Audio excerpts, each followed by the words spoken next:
Hari ini kita sama-sama akan mempelajari tentang misi. Pelajaran yang akan kita teruskan daripada minggu lepas yang diajarkan oleh Pastor Edi, dan kita akan teruskan pelajaran ataupun sesi ataupun siri misi dan penginjilan. Dan hari ini adalah satu yang indah, yang istimewa bagi kita untuk mengingatkan lagi apakah misi dan panggilan Tuhan ataupun apakah amanat agung yang Tuhan berikan kepada kita. Pernahkah kita berfikir mengapa kita masih lagi di bumi ini? Nah, apabila kita diselamatkan, apabila kita mengatakan ya, God, Yesus, saya telah menerima Yesus Kristus sebagai juru selamat, apakah pernah kita memikirkan mengapa Tuhan masih lagi adakan kita di dunia ini, tidak terus kita angkat terus ke syurga? Ada banyak perkara yang boleh kita lakukan di syurga, termasuk ibadah. Di syurga kita boleh bersekutu, di syurga kita boleh worship, di syurga kita boleh melayani. Tetapi hanya satu perkara yang kita tidak boleh lakukan di syurga, iaitu bersaksi dan memberitakan Injil kepada orang yang di syurga. Amin. Yes. Betul kan? Yes. Hanya satu perkara yang tidak boleh kita lakukan. Sebab itu hari ini fokus kita ialah tentang misi. Minggu lepas sama-sama kita telah mendengar firman Tuhan daripada Pastor Edi, mengatakan bahawa kita semua diciptakan untuk sebuah misi.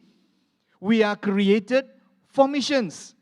Ada sesuatu amanat, ada sesuatu perintah, ada sesuatu pesanan yang diberikan oleh Yesus Kristus kepada kita di dunia ini. Dan amanat itu adalah apa yang kita katakan amanat agung. Dan topik ini adalah topik yang sangat-sangat penting untuk Tuhan. Topik yang berada di tengah-tengah yang saya katakan degupan jantung Tuhan. It's the center of God's heartbeat. Dan mari sama-sama kita membaca firman Tuhan yang kita tahu. Sama kita membaca Matius 28, 18, 20. Walaupun kita sudah baca ini berulang-ulang kali, bolehkah saya jemput kita semua berdiri dan kita membaca dengan suara lantang. Dan kita minta Roh Kudus berbicara, menyentuh hati kita. Kerana ini adalah amanat yang teragung. Ya, 1, 2, 3. Yesus datang dan berkata kepada mereka, segala kekuasaan telah diserahkan kepadaku, baik di syurga maupun di bumi. Oleh itu, pergilah, jadikan semua bangsa muridku, baptislah mereka dengan nama Bapa, Anak dan Roh Kudus. Ajarlah mereka supaya taat akan segala perkara yang telah kuperintahkan kepadamu. Aku akan senantiasa bersamamu hingga ke akhir zaman. Terima kasih, sila duduk dan mari kita sama-sama berdoa. Tuhan, kami serahkan hari ini ke tangan-Mu Tuhan. Hari untuk kami mengingatkan kembali amanat agung yang telah Engkau berikan kepada kami hampir 2000 tahun yang lalu. Berikan kami hati yang terbuka untuk mendengar benih firman-Mu, supaya kami dapat melakukan apa yang telah Engkau sediakan untuk hidup kami dan sisa-sisa hidup kami di bumi ini. Berikan kami semangat yang baru, semangat yang fresh, semangat yang membakar di dalam hati kami untuk menunaikan amanat agung yang telah Engkau sediakan untuk kami. Biarlah kami siap, kami rela untuk melakukan apa yang Engkau perintahkan untuk kami lakukan di dunia ini, Tuhan. Di dalam nama Yesus Kristus kami berdoa. Amin. Amin. Amin. Amin. Amin. Nah, bahagian firman Tuhan yang telah kita baca sebentar tadi adalah apa yang dikatakan amanat agung. The Great Commission. Nah, mengapa amanat agung? Mengapa agung? Why great? Kerana amanat ini diberikan oleh seorang yang teragung di dunia ini, yaitu Yesus Kristus. Yesus mengatakan segala kekuasaan, all power telah diberikan di bumi maupun di syurga. Bukan kuasa kerajaan, bukan kuasa Perdana Menteri, bukan kuasa raja, tetapi kuasa Allah Tuhan yang ada di syurga. Dia adalah Commander in Chief. Dia adalah ketua komanda kita. Amin. Ya. Ya. So jadi dia memerintah supaya kita pergilah, jadikan semua bangsa muridku, baptislah dan ajarlah semua firman Tuhan. Nah, apabila kita melihat dalam amanat agung ini, apakah kata kerja yang utama yang mahu Tuhan sampaikan kepada kita? Nah, kata kerja yang utama di sini ialah jadikan semua bangsa muridku. Make disciples. Kita memuridkan dengan pergi ke semua bangsa. Kita memuridkan dengan membaptiskan mereka. Kita memuridkan dengan mengajar mereka mentaati firman Tuhan. Amin. Dan kita lakukan semua ini dengan kuasa Tuhan. Nah, kata kerja yang utama yang saya katakan sebentar tadi ialah jadikan semua bangsa muridku. Nah, apakah maksud murid? Ataupun disciples. Nah, disciples are committed followers of Christ. Ataupun murid adalah pengikut Yesus yang committed. Nah, tidak cukup untuk kita saudara-saudari dan juga kita yang secara online untuk membantu seseorang mempercayai Yesus. Kita harus juga membantu mereka menjadi seorang pengikut Yesus yang committed. Menjadi murid Yesus. Nah, mungkin secara social media juga kita ada banyak peminat Yesus. Mungkin di sini ada banyak peminat Yesus, tetapi mungkin bukan pengikut Yesus yang committed. Mungkin ada juga yang suka Yesus, tetapi mereka bukanlah pengikut Yesus. Mungkin juga ada yang like dan share tentang Yesus, tetapi bukanlah pengikut Yesus yang committed. Jadi hari ini mungkin satu pertanyaan untuk saudara-saudari dan juga untuk saya sendiri. Apakah kita benar-benar pengikut Yesus? Apakah kita benar-benar murid Yesus? Apakah kita benar-benar pengikut Yesus yang committed? Beritahu teman kiri, teman kanan, ataupun tanya teman kiri, teman kanan, adakah kamu pengikut Yesus yang committed? Wah, semua nampak serius ya. Okey. Nah, jadi amanat agung bukan sahaja untuk kita membantu seseorang mempercayai Yesus. Iblis juga mempercayai Yesus. Tetapi kita membantu seseorang itu lebih daripada mempercayai Yesus dan juga menjadikan mereka pengikut Yesus yang committed. Sebab itu Yesus mengatakan pergi, baptiskan mereka dan mengajar mereka mentaati segala yang telah kuperintahkan ataupun mentaati firman Tuhan. Nah, satu lagi penekanan yang penting di sini yang mau saya sampaikan ialah kita lakukan semua ini dengan kasih, kan? Kita lakukan amanat agung dengan kasih dan kerendahan hati. Tuhan kita adalah kasih. Dosa kita besar, tetapi kasih Tuhan adalah lebih besar. Oleh itu kita memuridkan semua bangsa dengan kasih dan bukan dengan kekerasan dan keangkuhan. Nah, kita di DUMC Bahasa Malaysia mempunyai kesempatan untuk melayani bersama-sama di dalam bahagian digital, melalui komuniti digital. Saya ingat lagi 2 tahun yang lalu, sebelum COVID-19 melanda dunia pada ketika itu, Tuhan pernah berbisik dalam hati saya untuk memulakan sesuatu yang mungkin belum pernah dilakukan di Malaysia dalam memuridkan semua bangsa secara digital. Dan saya kongsikan dengan isteri saya. Isteri saya di sini dan dia mendorong saya untuk memulakan sesuatu. Tetapi saya procrastinate ataupun saya berlengah-lengah dan tidak mahu melakukan tersebut. Dia mengingatkan saya bahawa pengalaman saya di dalam pelayanan mission di antara orang asli, Jubilee Ministry. Dia mengingatkan saya juga pengalaman saya di dalam bidang IT dan digital. Dia juga mengingatkan saya pengalaman saya dalam perintisan ataupun entrepreneurship. Dan ketiga-tiga itu harus saya gabungkan untuk memulakan sesuatu. Tetapi saya saya procrastinate dan tidak mahu melakukan apa-apa. Dan kemudian COVID-19 melanda kita kan. Kita ingat pada ketika itu 2 tahun yang lalu. Saya kongsikan dengan Pastor Eddie. Kita minum kopi bersama-sama. Dan kita sama-sama mengatakan, ya, I think this is what the Lord is saying for us. Untuk melakukan sesuatu bersama-sama di gereja di UMCBM. Dan daripada itu saya kongsikan dengan Pastor Chris, kongsikan dengan eldership. Seterusnya kongsikan dengan volunteer-volunteer awal, community digital. Semuanya memberikan thumbs up. Dan dengan itulah pelayanan community digital bermula. Semuanya kerana kita semua di DUMC Bahasa Malaysia dan DUMC di gereja ini mengatakan, yes, let's try something new for the Lord.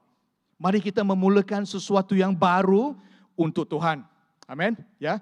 So kita semua adalah perintis ataupun pemula. DUMCBM diberikan opportunity ataupun peluang untuk menjadi pemangkin ataupun menjadi pencetus sesuatu yang baru di dalam bidang digital.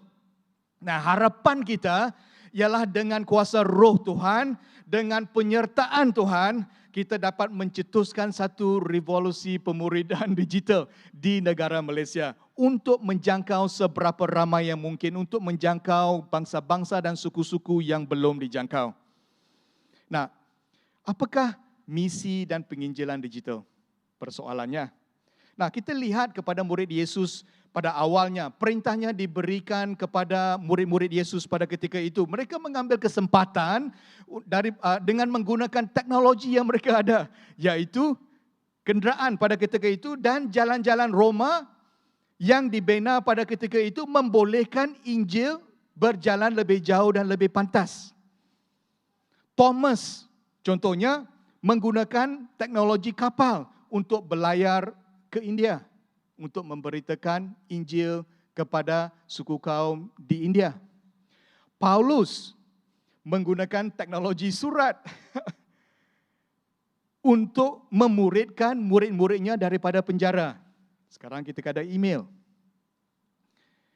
Misionari-misionari seperti Hudson Taylor, misionari seperti William Carey, misionari seperti John Song, David Livingstone, apalagi Amy Carmichael dan segalanya menggunakan teknologi kapal untuk berlayar ke China, India dan Afrika untuk memperkembangkan kerajaan Tuhan, untuk memberitakan berita baik Tuhan kepada orang-orang di sana.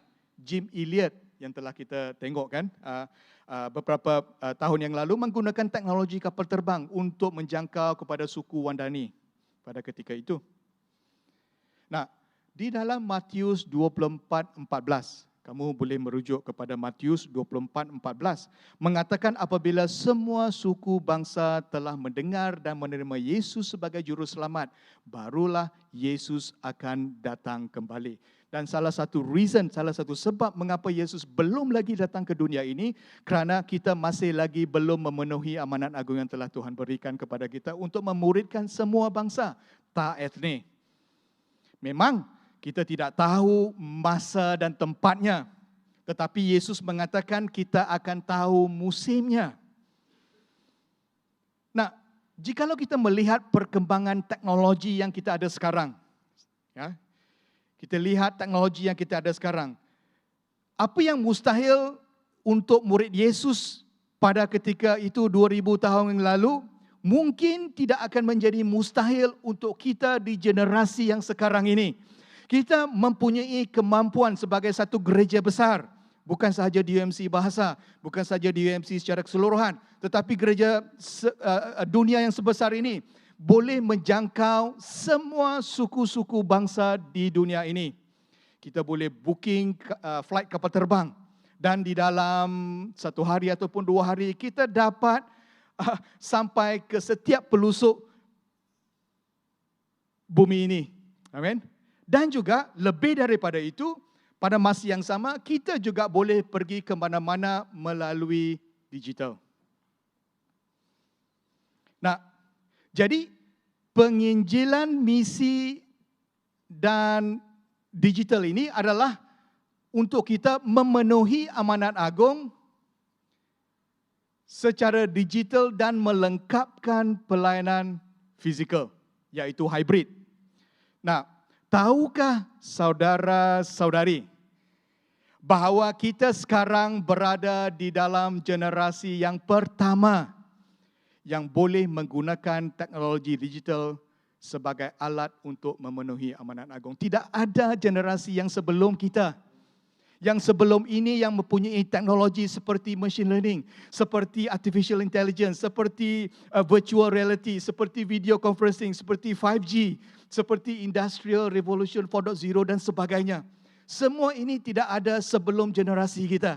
Kita adalah generasi yang pertama di dalam dunia ini, di dalam sejarah dunia yang mempunyai teknologi digital untuk menjangkau semua suku bangsa. Amin. Oleh itu, kita adalah generasi yang privilege, yang istimewa yang telah Tuhan berikan untuk kita, untuk generasi sekarang ini. Persoalannya, apakah generasi ini bersedia, saudara, saudari dan saya, menunaikan amanat agung yang telah Tuhan berikan kepada kita? Nah, di Malaysia, kita ada suku kaum yang belum lagi dijangkau. Dan kita yang di Malaysia boleh menunaikan amanat agung dengan menjangkau mereka-mereka yang belum dijangkau di Malaysia.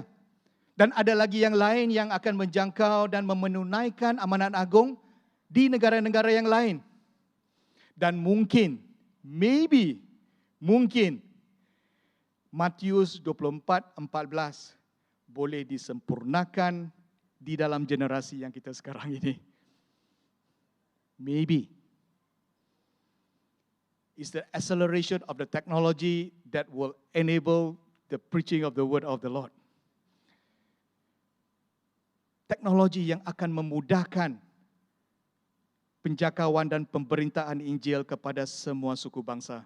Dan maybe kita adalah generasi yang privilege, yang akan dapat melihat kedatangan Yesus untuk kali keduanya. Kita tidak tahu.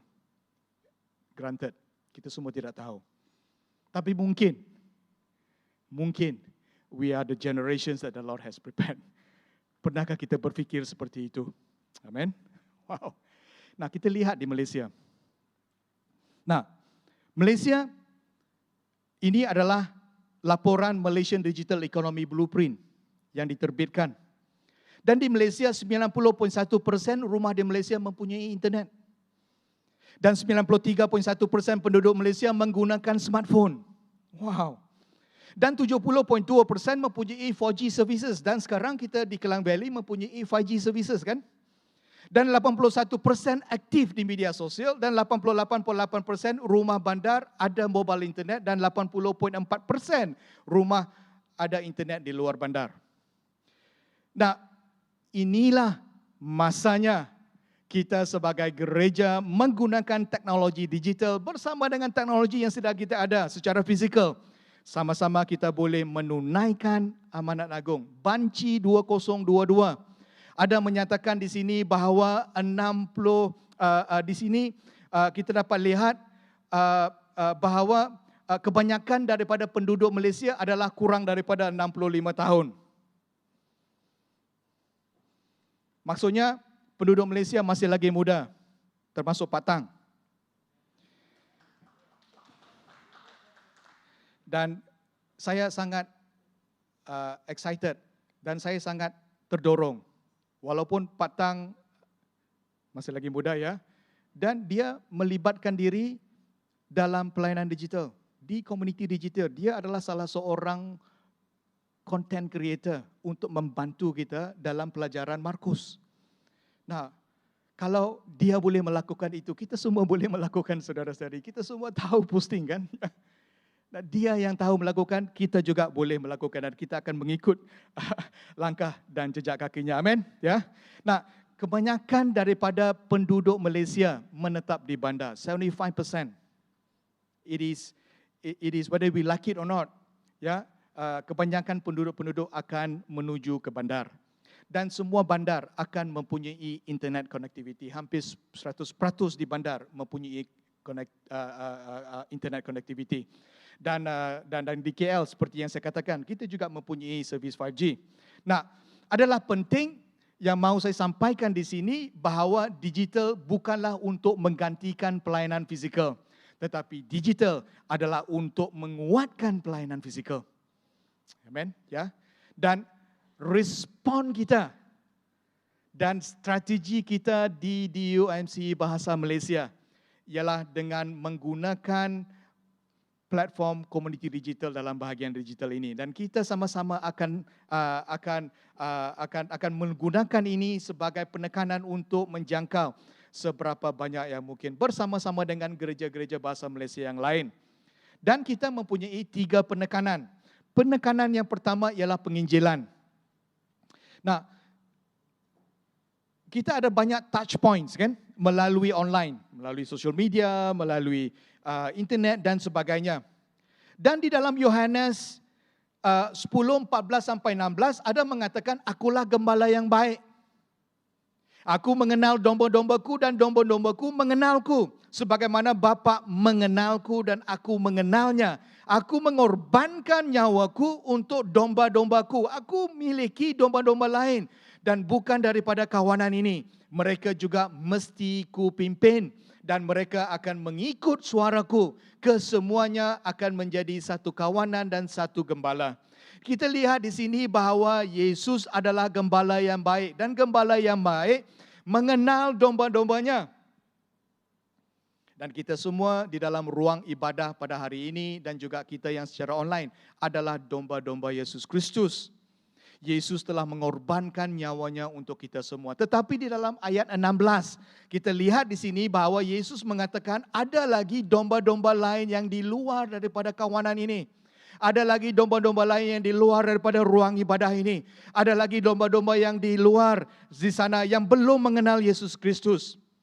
Dan janjinya dan yang pastinya ada yang akan mendengar suara Yesus. Tugas kita ialah untuk mencari mereka yang ingin mendengar suara Yesus Kristus. Itu adalah tugas kita. That is amanat agung. Itulah yang akan yang mahu Tuhan kita lakukan untuk mencari mereka-mereka yang di luar. Dan satu hari nanti akan menjadi satu kawanan dan satu gembala. Nah, di dunia ini ada banyak, tak banyak, ada beberapa juga the unreached people group. Nah, the top 100 unreached people group ataupun suku kaum paling banyak, top 100 ataupun 100 apa ya? Top 100 lah kan. Unreached people group atau suku kaum yang belum dijangkau di dunia ini. 100 yang teratas. Kebanyakan kita lihat adalah dalam garisan equator ataupun 1040 window. Dapat dilihat. Itu adalah suku kaum yang belum dijangkau, yang tertera di map ini. Dan ini yang saya senaraikan. Dan saya akan kongsikan ini kepada CG Leader. Dan kamu akan dapat melihat bahawa ini adalah senarai top 50 di dunia ini, dan kebanyakan daripada mereka adalah negara-negara yang keras, dan kebanyakan daripada penduduk tempatan melakukan penganiayaan kepada orang-orang Kristian. Sebab itu dia ada last frontier. Dan kita boleh lihat ada juga negara-negara ini dan juga sebahagian daripada AGW yang kita contribute akan pergi ke tempat-tempat ini, saudara. Kalau kita tidak sempat untuk pergi, wang kita akan sempat. Ya, walaupun RM2, yes, Ibu Sandra mengatakan ia akan juga pergi. Dan mungkin di antara kita di sini juga yang akan mendapat panggilan Tuhan untuk menjadi missionary ke tempat-tempat ini. Who knows? Among you, among us, Tuhan memanggil kita. Dan juga senarai yang seterusnya, kita juga dapat melihat banyak lagi negara-negara dan suku-suku kaum yang belum lagi dijangkau. Di Malaysia juga ada. Dan kita lihat saudara-saudari, bahawa sebab Yesus belum lagi sampai ke dunia ini menurut Matius 24:14 kerana masih ada lagi suku-suku kaum yang belum dijangkau. By the way, Yesus memberitakan amanat agung ini kepada kita pada AD 33, pada usianya 33 tahun kan? Ya. Dan sekarang tahun kita adalah 2022. Apabila sampai tahun 2033, iaitu 11 tahun daripada sekarang, akan genap 2000 tahun pesanan amanat agung kepada kita. Belum lagi sampai 2000, hampir 2000. Di dalam 11 tahun ini, genap 2000 tahun, Yesus akan telah memberitakan amanat agung kepada kita. Nah, bolehkah kita sama-sama bermimpi? Let us dream together. Kita di DMC Bahasa Malaysia, can we dream together? Genap tahun 2033 ini, kita DMC BM dapat menjangkau, memberitakan Injil kepada setiap bangsa di muka bumi Malaysia ini melalui komuniti digital. Bolehkah kita bermimpi bersama-sama secara fizikal dan secara online, secara digital? Kita menjangkau, kita menjadi pencetus, kita menjadi pemangkin, kita menjadi seorang yang melakukan sesuatu yang baru untuk menjangkau mereka yang belum dijangkau di Malaysia. Amin.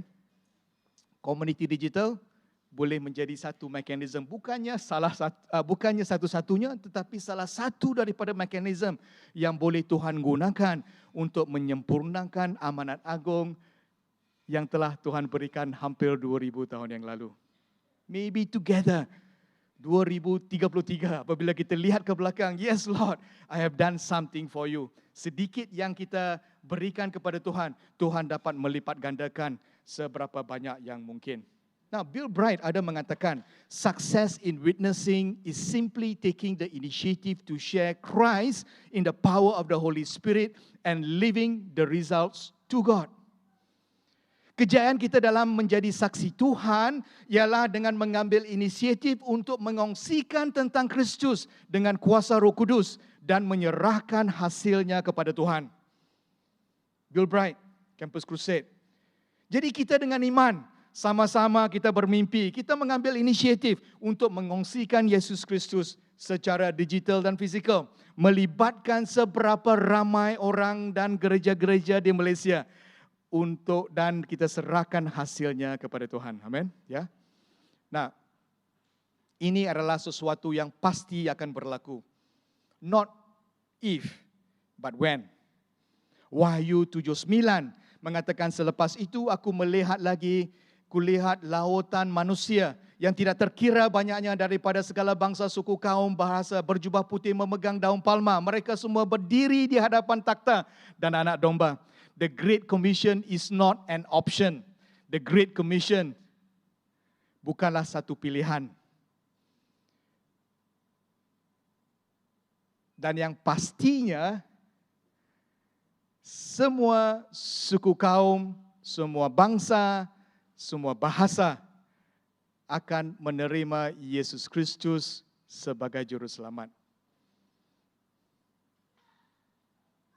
Persoalannya, maukah kita mengambil bahagian di dalam amanat agung ini? Kalau kita tidak mahu, Tuhan boleh menggunakan generasi yang lain. It's up to us. Contohnya, ini bukan advertising, tapi untuk kita mengenali komuniti digital sedikit. Contohnya di komuniti digital ada bahagian penginjilan yang kita namakan sebagai penerokaan iman. Dan ini kita memerlukan banyak volunteers. Kita memerlukan banyak konten. Contohnya dalam bahagian penerokaan iman, ada lebih kurang 130 persoalan hidup. Adakah anda memiliki hidup abadi contohnya? Adakah doa orang berdosa? Apakah rancangan penyelamatan? Dan sebagainya. Banyak soal jawab yang boleh kita gunakan sebagai bahan untuk kita kongsikan dengan kawan-kawan kita. Secara social media, secara WhatsApp, secara Facebook, ataupun secara apabila kita minum kopi dan teh tarik, kita gunakan handphone kita untuk kongsikan dengan teman-teman kita kan. So jadi ini adalah bahan-bahan yang telah kita sediakan. Kita akan sediakan lebih lagi bahan-bahan dan ini adalah salah satu daripada bahan-bahan yang boleh kita gunakan untuk penginjilan. Dan juga kita tahu tentang kisah benar yang kita ada, kesaksian-kesaksian, dan juga Solusi TV kerjasama di komuniti digital dengan CBN. Semua ini dapat kita gunakan untuk memulakan satu spiritual conversation yang baru.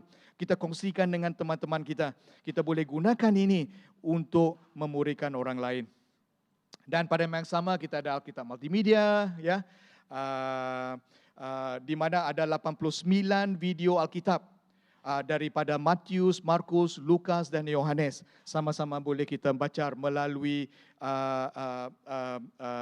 filem yang datang daripada Lumo menggunakan bahasa Malaysia AVB, teks Alkitab. Ya. Dan juga kita boleh gunakan banyak lagi bahan-bahan yang kita gunakan. Dan satu hari nanti kita akan mulakan satu material di mana korban awal dan korban akhir boleh kita gunakan untuk digunakan untuk memuridkan mereka yang belum percaya. Dan saya dapat melihat ada beberapa orang juga melalui konteks ini telah dimuridkan dan membuat keputusan dan dibaptiskan. Kerana menggunakan material ini, sama-sama kita boleh gunakan dan sama-sama kita boleh belajar. Dan satu yang boleh saya katakan, kalau saya tidak silap, KD Spaces ataupun aplikasi komuniti digital mungkin adalah salah satu aplikasi Christian BM yang pertama di Malaysia. Kita puji Tuhan, kita tidak mau bermegah, tapi kita puji Tuhan kerana Tuhan telah membolehkan kita sebagai gereja di UMC Bahasa Malaysia untuk memulakan sesuatu yang baru. Sama-sama kita memulakan sesuatu yang baru, kita masukkan konten-konten. Apa yang penting bukanlah aplikasi. Apa yang penting ialah konten yang mahu kita sampaikan kepada teman-teman kita yang di luar sana. Amin. Ya. Ya. Dan di dalam jangka masa terdekat, kita akan memulakan lagi banyak dengan adanya tim sepenuh masa komuniti digital. Kita akan memulakan sesuatu yang baru dalam KD 3.0. Dan penekanan yang kedua ialah pemuridan.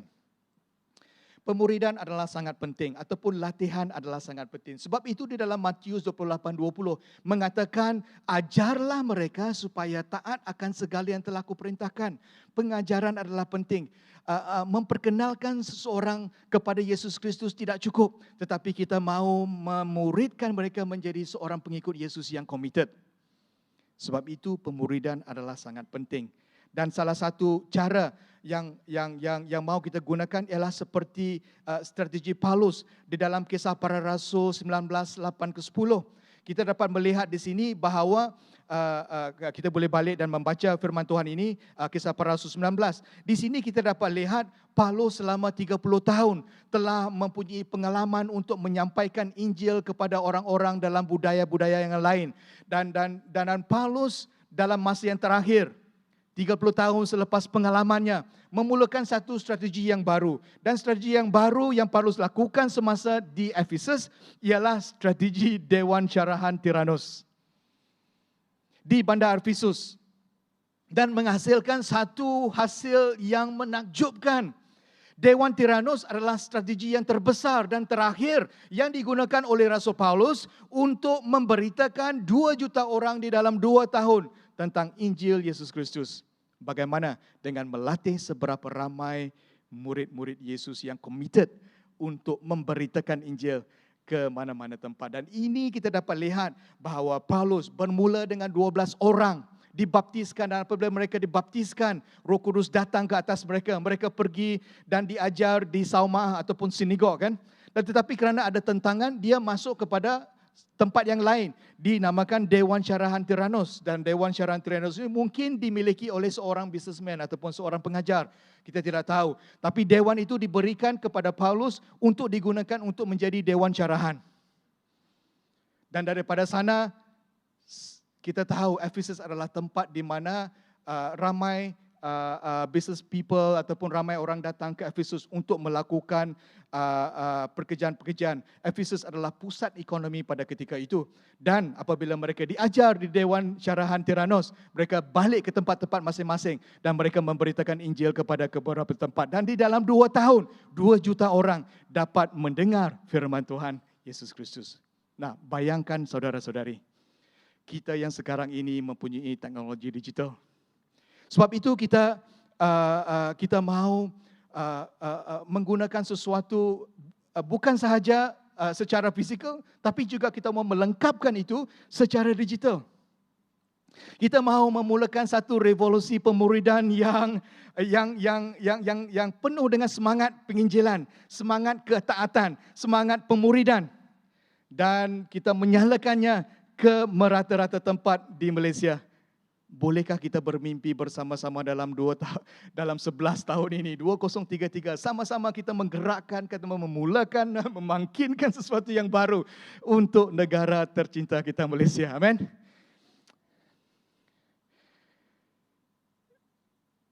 Dan di sini kita dapat melihat akademi. Akademi mempunyai ciri-ciri seperti pembelajaran secara akademi, secara kendiri ataupun secara kumpulan. Kita gunakan material-material yang kita ada. Memang material yang kita ada sekarang mungkin tidak berapa lengkap, tapi kita bersama-sama bermimpi, sama-sama kita berusaha untuk melengkapkan konten-konten ini untuk memuridkan seberapa ramai yang mungkin. Dan strategi Paulus, strategi Dewan Syarahan Tyrannus. Dan kita sekarang dapat memulakan sesuatu untuk negara kita Malaysia. Bersama-sama dengan gereja-gereja bahasa Malaysia yang lain, kita memulakan konten untuk memuridkan seberapa ramai yang mungkin. Kita yang dimuridkan, memuridkan orang lain. Dan secara digital memang ada banyak kelebihannya. Ruang fizikal tidak terbatas, negeri, lokasi tidak terbatas. Kita boleh rentas daerah, kita boleh buat apa sahaja. Dan konten itu sebagai placeholder di mana setiap pemimpin, setiap missionary, setiap pelayan-pelayan Tuhan di tempat-tempat lain menggunakan material tersebut untuk memuridkan orang lain. Dan dalam masa yang terdekat, harapan kita ialah menggunakan dan memulakan satu aplikasi Android dan iOS, Akademi Komuniti Digital, di mana kita boleh menggunakan itu sebagai perkembangan peribadi dan menggunakan itu untuk memuridkan orang lain. Terakhir, ialah komuniti. Komuniti adalah sangat penting. Yes, we can do evangelism. Yes, we can do discipleship. Tetapi semuanya itu bukan secara keseorangan, tetapi kita lakukan semua ini di dalam komuniti. Sebab itu komuniti adalah sangat penting. Komuniti adalah basic building block untuk kita melakukan sesuatu. Dan apabila kita melihat Kisah Para Rasul 2:42-47, kita tahu semuanya, kan? Dan komuniti terdiri daripada mereka yang mempelajari Alkitab bersama. Mereka melakukan perjamuan suci bersama. Mereka takut akan Tuhan bersama. Mereka melihat mujizat Tuhan bersama. Mereka berkongsi apa yang mereka ada bersama. Mereka menolong satu sama lain di dalam keperluan bersama. Mereka menjual harta untuk membantu mereka dalam keperluan bersama. Mereka memuji Tuhan bersama. Mereka mengasihi satu sama lain bersama. Mereka bermuhibah di antara satu sama lain bersama-sama. Semuanya dilakukan di dalam komuniti. Mereka melakukan pembacaan firman Tuhan bersama-sama. Ingatkah kita satu hari apabila Musa datang daripada turun dengan membawa the Ten Commandments, kan, pada ketika itu, dan Musa memulakan sesuatu tradisi di antara orang Israel di mana mereka membaca firman Tuhan setiap 7 tahun bersama-sama. Yes. Dan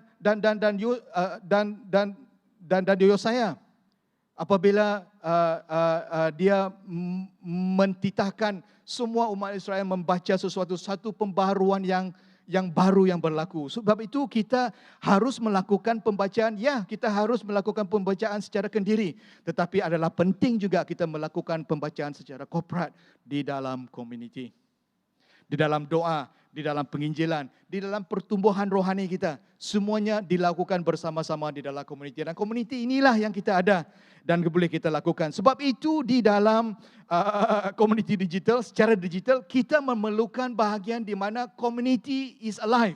Kita mempunyai komuniti online yang boleh kita kongsikan dengan satu sama lain. Yang salah satu yang paling penting dari bahagian saya lah, secara peribadi, ialah apa yang saya katakan crowdsourcing.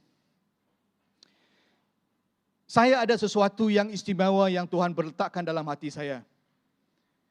Tuhan mungkin meletakkan sesuatu dalam hati yang lain, untuk Pastor Eddie yang lain, untuk Brother Tama yang lain, untuk Patang yang lain. Tetapi kalau itu dapat kita kongsikan di dalam satu kanvas, imagine satu kanvas yang boleh kita kongsikan dan kita post di dalam bahagian forum contohnya, itu akan memberkati jemaat-jemaat kita yang lain. Dan mungkin ada sesuatu yang boleh kita gunakan untuk memuridkan orang lain daripada bahagian tersebut. Dan di sana juga kita boleh melakukan grup. Contohnya, kita boleh menggunakan chat yang ada di sana untuk memuridkan orang lain. Dan sekarang kita ada lebih kurang 2,000 orang community online. We need an online pastor. Maybe, yes, Pastor Eddie was saying, yes, we need an online pastor untuk memuridkan 2,000 orang yang telah kita ada sekarang ini di community online. Untuk memuridkan mereka, 2,000 orang. Lebih daripada itu, hari ini kita mahu menggunakan platform digital untuk menjangkau suku-suku kaum yang belum dijangkau. Amin. Now, crowdsourcing is a big thing. Dan inilah masanya kita sebagai murid-murid Yesus, sebagai jemaat-jemaat Yesus, sebagai pengikut Yesus, menggunakan apa yang Tuhan berikan kepada kita untuk mengongsikan sesuatu yang istimewa. Dan secara summary, kesimpulannya, amanat agung secara digital boleh dilakukan. Seperti yang saya katakan, kita adalah generasi yang pertama yang Tuhan berikan kepada kita. Tidak ada generasi-generasi yang sebelum kita mempunyai teknologi digital. Dan hari ini kita boleh menggunakan digital untuk memperlengkapkan pelayanan fizikal. Bersama-sama secara hybrid, kita boleh menunaikan amanat agung Yesus Kristus hampir 2,000 tahun yang lalu. Amin? Yes? Call to action. Kita memerlukan banyak volunteer. Banyak volunteer. Volunteer mengatakan, yes God, here I am. Kita memerlukan digital content creators, membantu kita menyediakan konten-konten untuk penginjilan dan pemuridan. Digital technologies contohnya membantu kita dalam bahagian IT dan media. Dan yang paling besar ialah digital discipler. Kita dimuridkan dan untuk memuridkan orang lain. Untuk mengambil bahagian di dalam mencetuskan satu revolusi pemuridan digital di Malaysia. Saya teringat ada seorang mengongsikan kepada kita, kepada tim. Dia mengatakan di sini, Shalom. Puji Tuhan, saya sangat bersyukur diberi peluang untuk berkongsi tentang kesaksian yang saya setelah menggunakan aplikasi komuniti digital. Rutin harian saya, masa lapang saya kerap bermain game dan menonton drama Korea, Thailand dan drama Cina. Setiap hari saya scroll Facebook dan membaca banyak kritikan, kutukan terhadap agama yang saya percayai, yaitu agama Kristian. Saya baca komen dan saya rasa tidak puas hati dan komen mereka seolah-olah membuat orang yang membaca confused terhadap Tuhan kita. Jadi saya tanya adik saya. Dan adik saya memperkenalkan untuk muat turun aplikasi komuniti digital. Di dalam komuniti digital saya dapat belajar siapa Tuhan. Kita Yesus Kristus. Saya juga dapat mendengar kesaksian, mukjizat dalam kehidupan orang-orang lain yang dapat belajar cara mendekatkan diri dengan Tuhan melalui ceramah di dalam komuniti digital. Dan secara tidak langsung, komuniti digital telah mendorong dan menaikkan kembali semangat saya untuk mengenal Tuhan kita. Sampai di sini sahaja perkongsian saya. Wow. Ini adalah salah satu sahaja, banyak lagi perkongsian-perkongsian di mana kita sebagai keluarga besar di UMC dengan volunteerism kita, dengan pelayanan drama dan sebagainya, kita dapat sedikit sebanyak menjangkau dan menjangkau seberapa ramai yang mungkin untuk kemuliaan Tuhan.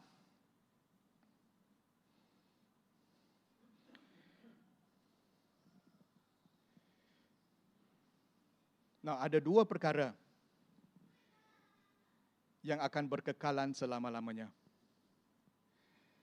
Pertama ialah firman Tuhan. Sebab firman Tuhan mengatakan langit dan bumi akan lenyap tetapi firmanku kekal selama-lamanya, kan? Ya.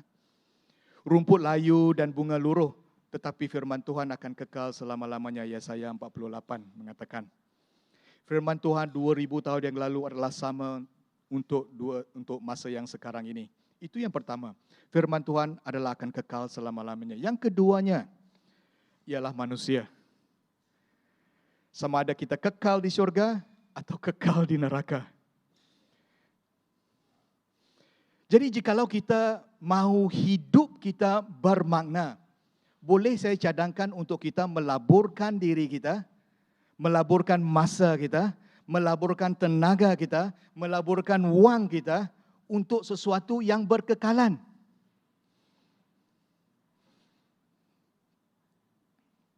Kita semua memerlukan tujuan hidup yang lebih besar daripada diri kita sendiri untuk kemuliaan Tuhan, kan? Dan tujuan hidup yang lebih besar, tidak ada tujuan hidup yang lebih besar daripada the Great Commandment and the Great Commission. The Great Commandment ataupun perintah agung ialah mengasihi Tuhan segenap hati, jiwa, kekuatan dan fikiran kita dan mengasihi sesama manusia. Dan the Great Commission ataupun amanat agung ialah memuridkan semua bangsa. Itu adalah sesuatu yang akan berkekalan, iaitu firman Tuhan dan manusia. Tugas kita hari ini, mungkin Tuhan mahu mengingatkan kita, saudara-saudari dan saya sendiri, untuk melaburkan apa yang kita ada untuk yang berkekalan. Tidak kira umur kita. Mungkin umur kita sudah lanjut. Mungkin di dalam hidup ini, kita hanya ada 1 tahun di dunia ini. Mungkin ada di antara kita ada 10 tahun. Mungkin 30 tahun. Mungkin 50 tahun. Itu tidak kira. Apa yang kira ialah untuk kita mendedikasikan diri kita, boleh saya cadangkan untuk kita dedicate ourselves, untuk mendedikasikan diri kita untuk memenuhi amanat agung yang telah Tuhan berikan 2000 tahun yang lalu. Amen. Ya, can or not? Boleh kan?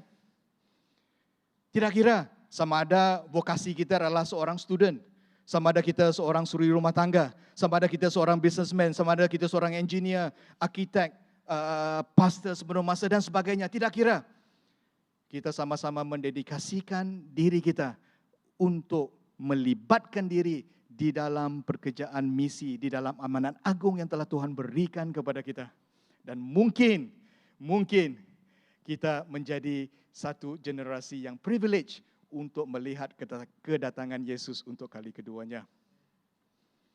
Mungkin. Dan janji Yesus ialah Dia akan bersama dengan kita sampai ke akhir zaman. Dan kalau kita melakukan amanat agung, kalau kita melakukan misi, janjinya yang pasti ialah Dia akan menyertai kita sampai ke akhir zaman. Amen. Tim worship